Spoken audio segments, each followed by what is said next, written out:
ओ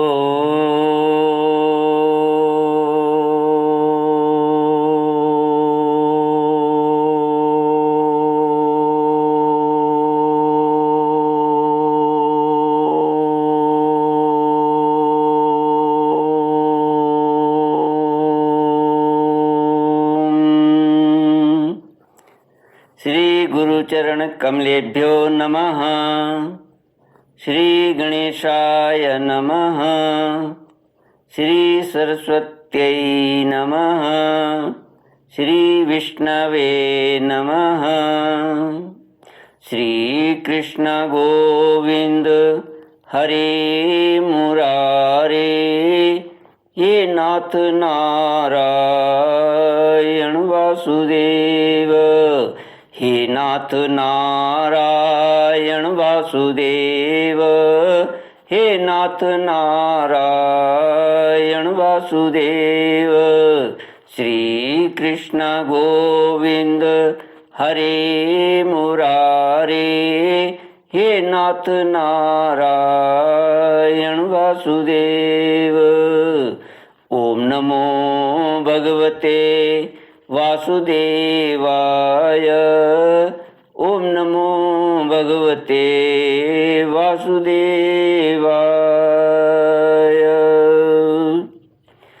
कृष्णाय वासुदेवाय हरये परमात्मने प्रणतक्लेशनाशाय गोविन्दाय नमो नमः। सच्चिदानन्दरूपाय विश्वोत्पत्त्यादिहेतुवे तापत्रयविनाशाय श्रीकृष्णाय वयं नमः। सच्चित आनंद स्वरूप परमात्मा जो सृष्टि के उत्पत्ति, पालन और संहार करता है तथा जीवों के आध्यात्मिक, आदि दैविक, आदि भौतिक तापों को नष्ट करने वाले हैं, अर्थात जीवों के मानसिक, शारीरिक और भौतिक दुखों को दूर करने वाले हैं, उन श्री कृष्ण भगवान को हम नमस्कार करते हैं।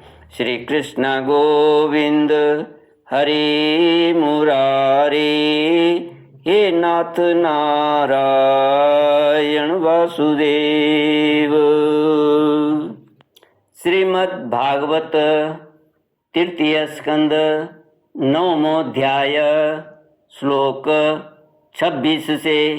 मैत्रेय उवाच स्वसंभवं निशम्य एवं तपो विद्या समाधिभिः यावन्मनोवच स्तुत्वा विरराम स खिन्नवत् अथाभिप्रीतमन्वीक्ष्य ब्रह्मणो मधुसूदनः विषण्णचेतसं तेन कल्पव्यतिकराम्भसा। श्रीमद् भागवत तीसरा स्कंद 9वां अध्याय श्लोक 26 से। मैत्रेय जी कहते हैं, विदुर जी, इस प्रकार तप, विद्या और समाधि के द्वारा अपने उत्पत्ति स्थान श्री भगवान को देखकर तथा अपने मन और वाणी की शक्ति के अनुसार उनकी स्तुति कर ब्रह्मा जी थके से होकर मौन हो गए।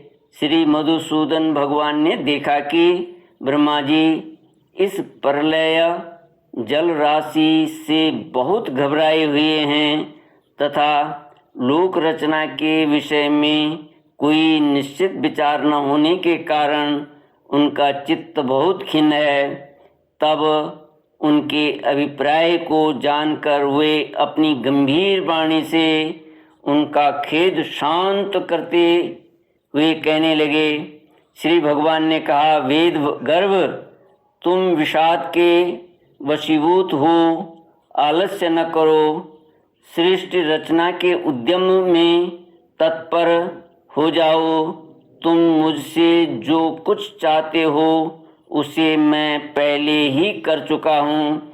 तुम एक बार फिर तप करो और भागवत ज्ञान का अनुष्ठान करो। उनके द्वारा तुम सब लोगों को स्पष्टतया अपने अंतःकरण में देखोगे। फिर भक्ति युक्त और समाहित चित्त होकर तुम संपूर्ण लोक और अपने में मुझको व्याप्त देखोगे तथा मुझ में संपूर्ण लोक और अपने आप को देखोगे। जिस समय जीव काष्ठ में व्याप्त अग्नि के समान समस्त भूतों में मुझे ही स्थित देखता है, उसी समय वह अपने अज्ञान रूप मल से मुक्त हो जाता है। जब वह अपने को भूत, इंद्रिय, गुण और अंतःकरण से रहित तथा स्वरूपतः मुझसे अभिन्न देखता है, तब मोक्ष पद प्राप्त कर लेता है। ब्रह्मा जी, नाना प्रकार के कर्म संस्कारों के अनुसार अनेक प्रकार की जीव सृष्टि को रचने की इच्छा होने पर भी तुम्हारा चित्त मोहित नहीं होता। यह मेरी अतिशय कृपा का ही फल है। तुम सबसे पहले मंत्र दृष्टा हो। प्रजा उत्पन्न करते समय भी तुम्हारा मन मुझ में ही लगा रहता है। इसी से पापमय रजोगुण तुमको बांध नहीं पाता। तुम मुझे भूत, इंद्रिय, गुण और अंतःकरण से रहित समझते हो। इससे जान पड़ता है कि यद्यपि देहधारी जीवों को मेरा ज्ञान होना बहुत कठिन है, तथापि तुमने मुझे जान लिया है। मेरा आश्रय कोई है या नहीं, इस संदेह से तुम कमलनाल के द्वारा जल में उसका मूल खोज रहे थे, सो मैंने तुम्हें अपना यह स्वरूप अंतःकरण में ही दिखलाया है। श्री कृष्ण गोविंद हरि मुरारे, हे नाथ नारायण वासुदेव। प्यारे ब्रह्मा जी, तुमने जो मेरी कथाओं के वैभव से युक्त मेरी स्तुति की है और तपस्या में जो तुम्हारी निष्ठा है, वह भी मेरी ही कृपा का फल है। लोक रचना की इच्छा से तुमने सगुण प्रतीत होने पर भी जो निर्गुण रूप से मेरा वर्णन करते हुए स्तुति की है, उससे मैं बहुत प्रसन्न हूँ। तुम्हारा कल्याण हो। मैं समस्त कामनाओं और मनोरथों को पूर्ण करने में समर्थ हूँ। जो पुरुष नित्य प्रति इस स्तोत्र द्वारा स्तुति करके मेरा भजन करेगा, उस पर मैं शीघ्र ही प्रसन्न हो जाऊंगा। तत्ववेताओं का मत है कि पूर्त, तप, यज्ञ, दान, योग और समाधि आदि साधनों से प्राप्त होने वाला जो परम कल्याण में फल है, वह मेरी प्रसन्नता ही है। विधाता, मैं आत्माओं का भी आत्मा और स्त्री पुत्र आदि प्रियों का भी प्रिय हूँ। देहादि भी मेरे ही लिए प्रिय हैं, अतः मुझसे ही प्रेम करना चाहिए। ब्रह्मा जी, त्रिलोकी को तथा जो प्रजा इस समय मुझ में लीन है, उसे तुम पूर्व कल्प के समान मुझसे उत्पन्न हुए अपने सर्ववेदमय स्वरूप से स्वयं ही रचो। श्री मैत्रेय जी कहते हैं, प्रकृति और पुरुष के स्वामी कमलनाभ भगवान सृष्टिकर्ता ब्रह्मा जी को इस प्रकार जगत की अभिव्यक्ति करवाकर अपने उस नारायण रूप से अदृश्य हो गए। श्री कृष्ण गोविंद हरे मुरारे, हे नाथ नारायण वासुदेव।